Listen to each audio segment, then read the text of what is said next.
What's going on, bottom line viewers? It's Mitch here, back with another NFL record prediction. In this video, I'm breaking down the Seattle Seahawks 2021 NFL schedule, going game by game, matchup by matchup, and pick by pick, ultimately determining my record prediction for the Seahawks this season.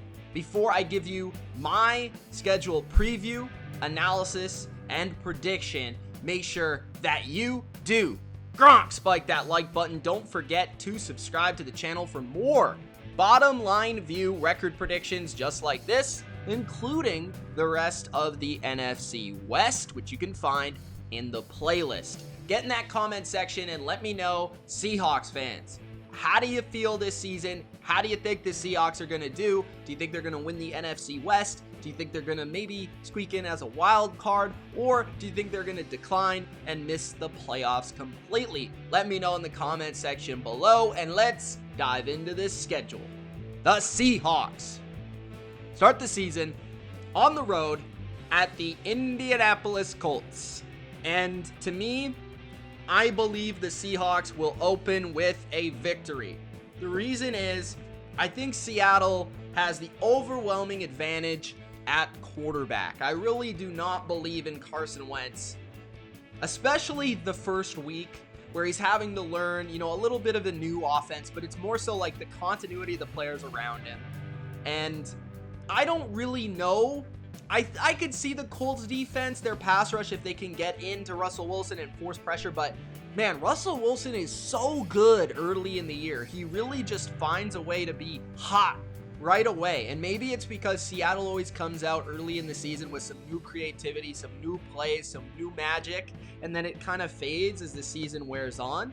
But I believe that's going to happen again, where Seattle starts hot on offense. I also think their defense isn't really going to stumble out of the gates the way they did last year. I think it's going to be a little bit better, a little bit more refined, they just have that continuity a little bit more, especially up front. So I think Seattle will start the season with a victory. I wouldn't say this is an easy game whatsoever. Colts are a pretty tough team, especially at home, but I do expect Seattle to win that game because Russell Wilson, DK Metcalf, and Tyler Lockett should make enough plays. Week 2, they play the Titans. This is again in Seattle, and I got to give your fans a lot of credit. I've been to 2 games in Seattle, both versus my Patriots, and both times, have I been to 2? Yeah, and both times it was so loud, like ridiculously loud. So I understand what it's like, and especially after a season where you did not see your team in person. So I know you guys are going to be just coming out to that game and rowdy, and it's going to be fantastic. So I think the Seahawks are going to win because of you guys. I think the fans are going to be so supportive of their squad in week 2. And I think the atmosphere of Seattle is going to really help this team beat the Titans. Seattle is typically pretty good defending the run, right? They always have extra guys in the box. A guy like Jamal Adams, a guy like Bobby Wagner, those players are excellent run defenders. And that is key to defending the Titans, right? Especially, I think, early this year because they're switching offensive coordinators. So they're going to rely on Derrick Henry, I think, heavily this year, more so than their play action game. And yes, A.J. Brown could be a handful, but I think your offense will be a handful for their defense as well. I don't really see anybody out there who can really cover DK or Tyler Lockett one-on-one. So I think the Seahawks should be able to win this game at home. Week 3, you play the Vikings. Now, for whatever reason, you always beat the Vikings. So I'm just going to say you beat them again. Okay, the Vikings are better this year. I think they'll be much better this year. And you should have lost to the Vikings last year, but you pulled off a classic comeback with Russell Wilson. And I expect that to kind of be the same type of game as last year, where maybe you struggle a little bit early and then you pull it off at the end. Again, Seattle's defense, it matches up fairly well with what the Vikings like to do. They've always kind of had a hand on, really what Kirk Cousins is all about and this Vikings and what they try to scheme up in that run game. And I think when they stop that run game, it forces the Vikings to get into more traditional pass sets And even though the Vikings have the receivers, they're not the most creative offense in the world, so they do tend to struggle versus the Seahawks scheme. So that's just something I've noticed, and I find that interesting. But I think the Seahawks will come out with this win just because they typically dominate this matchup.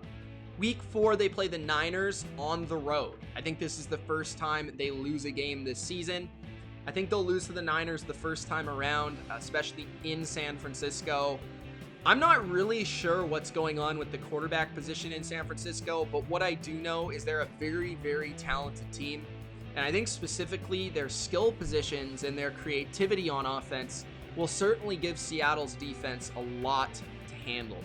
Their defense is also going to be healthy, so Nick Bosa, Armstead, those guys up front will apply pressure to Russell Wilson. And I think being that it's in San Fran, that's challenging. Week 5, you play the Rams at home on a Thursday night. Of course, I would say were dominated by the Rams last year. You lost 2 of the 3 matchups. You did beat them once, but I really thought every time they played, the Rams looked to be the better team. Now they have Matthew Stafford. I think their defense will be slightly worse, but their offense will be a lot more electric. So I could see maybe a little bit more points being scored in these matchups. I think the Rams will beat you the second time, but I think you're going to win at home on a Thursday. Again, I give your fans credit because in primetime situations, you are very, very good, especially at home. So I'm going to give that game to Seattle to win that opener. And I think there's a little bit of a revenge factor going on with Seattle in that first game because they did lose and looked so bad in that playoff game. Week 6, they play the Steelers on the road. I don't remember if I had the Steelers beating the Seahawks. I honestly can't remember whether I did or not. So let me hold on and see if I can remember, because I do remember kind of contemplating that game. But week 7, they play the Saints at home. This is another primetime game, Monday night. I think the Seahawks win. Although I wouldn't be surprised if this game was a shootout, because I think Jameis Winston can put together a really good game. Like, I remember a couple years ago when he played for the Bucks, he had a huge outing in terms of yards and output, but they didn't win the game, and Seattle pulled off a crazy, wild victory. It was a shootout, and I could see something a little similar. I think the Saints will struggle with your receivers in this game, but as long as you can block them, Russell Wilson should be able to put up some numbers. And again, it's Monday night at home with those fans. So again, primetime scenarios for the Seahawks, I'm automatically going to favor the Seahawks. Week 8, Jacksonville. That should be a pretty easy win. This will be interesting though, because we're going to see Pete Carroll face a coach, that has similar roots to him, from the college days, and Urban Meyer, who's looking to make his stamp on the pro game. So that's going to be kind of an interesting coaching matchup, but I just think Seattle is the much better team. This is also a East Coast Florida team traveling to Seattle, the West Coast, so that's always tough. Then there's a bye week. Then you play the Packers. I have the Packers winning in Lambeau. You guys have struggled with the Packers as of late. You've struggled with their defense and moving the ball on them, and you've struggled just beating them, period. I remember a couple years ago, I think you got swept by them. You lost 2 games to them, if I can recall correctly. One was in the playoffs. So I think the Packers will win that game. It's in Lambeau. That's always a tough place to play. Week 11, the Cardinals at home. I think you'll beat the Cardinals once. I'm going to say that you lose to them at home this time. I'm just going to throw that out there, that you will have a home loss this year. So I'm going to say the Cardinals come in and upset you at home, but you get your revenge later on in week 18 and you beat Kyler Murray and the Cards in the last game of the season, which could be key to determining who makes the playoffs. Week 12, you play the Washington football team on Monday night. I actually have Washington winning this game. I think there's some key factors to this. I switched this. So before I had Seattle winning in my Washington preview, but I've thought about it and I'm switching it up. So I have Washington winning this game because I think their pass rush and their front seven can be really difficult. And I don't think Russ and the Seahawks really moved the ball particularly well last year. Then there's the factor of Fitzpatrick and his wild card nature, especially in a big game. He gets up for those games. That offense has a lot of playmakers that they can feature, and I think that's just a really tough matchup overall for Seattle, especially on the road in a Monday night game. Week 13, at home, you play the Niners. I think you'll even it up with the Niners in that game. I think maybe their quarterback will have a weaker game, a weaker showing. That could certainly happen in one of the two games.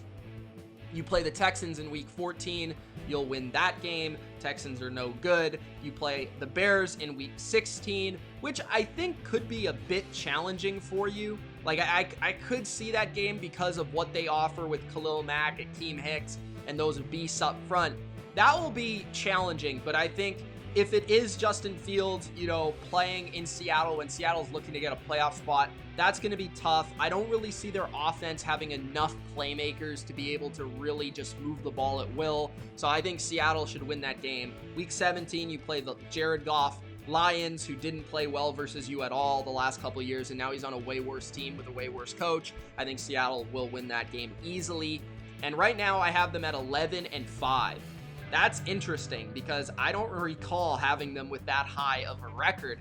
I think I have them at 11-6. And honestly, guys, I think I picked the Steelers. So because I think I picked the Steelers, I'm going to pick the Steelers here. But I could be wrong. I might have picked the Seahawks. But regardless, I'm going to change it. I think the Steelers are going to beat the Seahawks. I don't really know why. Okay, so part of it is because it's in Heinz Field. Part of it is because Big Ben usually has good games versus the Seahawks. And those receivers, I think, are going to be tough. A veteran quarterback with really good receivers, when you don't have a very good cornerback position, your pass rush is kind of not great. And that's the weakness of the Steelers, is that offensive line this year. They have a good front seven where they can pressure Russell Wilson. So I see that as a challenging matchup on the road. So I'm going to give that win to the Steelers. And right now, I have Seattle going 11-6.